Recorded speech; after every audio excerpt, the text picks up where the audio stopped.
Hi guys, it's Nomi for the Young Turks, and I have some really sad news to share. I think in the last few months, many of you have come to know this journalist, Wayne Barrett. He was a mentor of mine.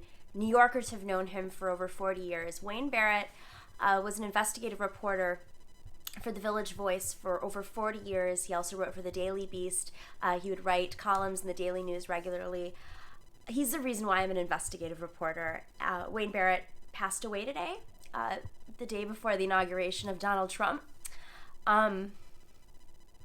This is so symbolic. I wouldn't normally share something like this, but I feel like it's something that we all need to take into account. Wayne Barrett knew more than anybody anything about Donald Trump. Wayne Barrett did a biography of Donald Trump and was called onto cable news outlets and radio shows so much in the last 15, 16 months because of his deep, extensive knowledge of Donald Trump.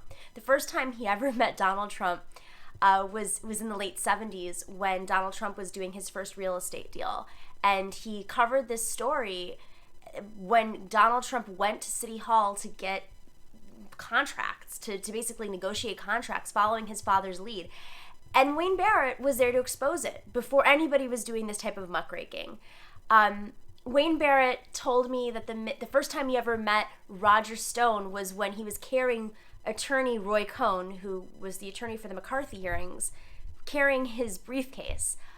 Wayne Barrett was my mentor who I got to know over the past couple of years because before the Bernie Sanders campaign, I started an investigative news organization called the Accountability Project, which did investigative journalism in New York State. We saw that there was a rise in corruption, political corruption, and that coincides with the death of investigative reporting. And Wayne Barrett was always there to help he taught at Columbia Journalism School. He was always there to encourage and mentor young journalists because he knew how much press was at risk.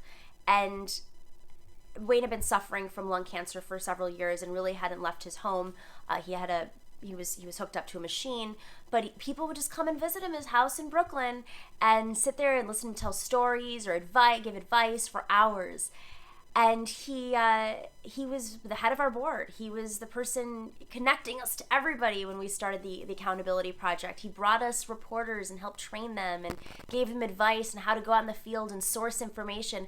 I know what I know about reporting today, and there's a lot of work to be done, but I know it because of Wayne Barrett, because I learned by watching him teach, by having him share his stories, whether it was when he started a newspaper in Brownsville, Brooklyn, before nobody. Brownsville, Brooklyn is still one of the areas that has not been gentrified in New York, but it had so much crime. He moved to New York and he became a public school teacher to escape the draft, to get away from being drafted in Vietnam. And out there, he decided to start a community newspaper, and it exposed corruption in the area.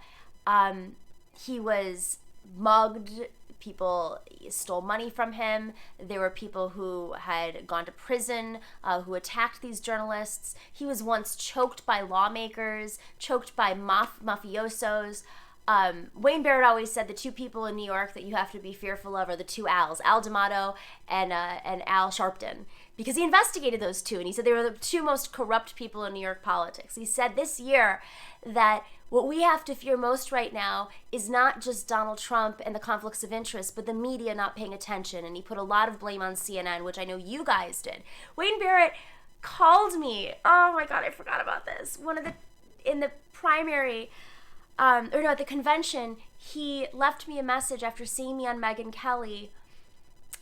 He was really mad that I wasn't being more supportive of Hillary Clinton, and I was really shocked and very upset. And we ended up making up during the general election because I think it's a generational divide. But he was a reformer. He was a true muckraker. He was an investigative reporter who's unafraid to say things that reporters just don't say now that are obvious. Like, yes, this person's corrupt. They're taking money from all different angles. I encourage you guys to research Wayne Barrett, see the kind of work that he's written about. He wrote a book on Donald Trump before anybody knew about Donald Trump. He warned of Donald Trump back then. He wrote 2 books on Rudy Giuliani, knew more about Rudy Giuliani than anybody else. Wayne Barrett is the type of investigative reporter that needs to be out there duplicated. And of course, that takes hard work and experience and funding. And he believed in all of those things. And he believed in the next generation of reporters. And he believed in a free press. And it's not poetic. I don't know what it is that Wayne Barrett passes away the night before, just a couple of hours ago, before Donald Trump, who he profiled more than anybody else. Nobody else profiled Donald Trump as much as Wayne Barrett did. And you know, Donald Trump kicked Wayne Barrett out of his birthday party, had him arrested. I mean, their rivalry, their animosity towards each other, or Donald Trump's animosity towards him, was like no one else. And he was one of the first people to really experience that. So I don't know what it means, but I think it's important that we honor what Wayne Barrett represented, what he believed in, what type of person he was. He always looked at the next generation and how they were going to continue the legacy of strong reporting, and he believed in strong journalism and institutional journalism and funding strong journalists and holding leaders to account, something that I think a lot of reporters don't do anymore. They're too worried about losing their sources and being shut out from the circles rather than asking the tough questions. And Wayne Barrett always asked the tough questions. So as an investigative reporter now, I wouldn't be here today if it weren't for Wayne Barrett. And you know, we're about to go out and cover the inauguration, and I'm just very sad, and I hope all of you can look into him. I'm going to post some of my interviews with Wayne Barrett so you get a better understanding of what kind of awesome person he was. But at 71 years old, investigative reporter Wayne Barrett, who was at the Village Voice for 40 years, wrote a book on Donald Trump, 2 on Giuliani, and several others.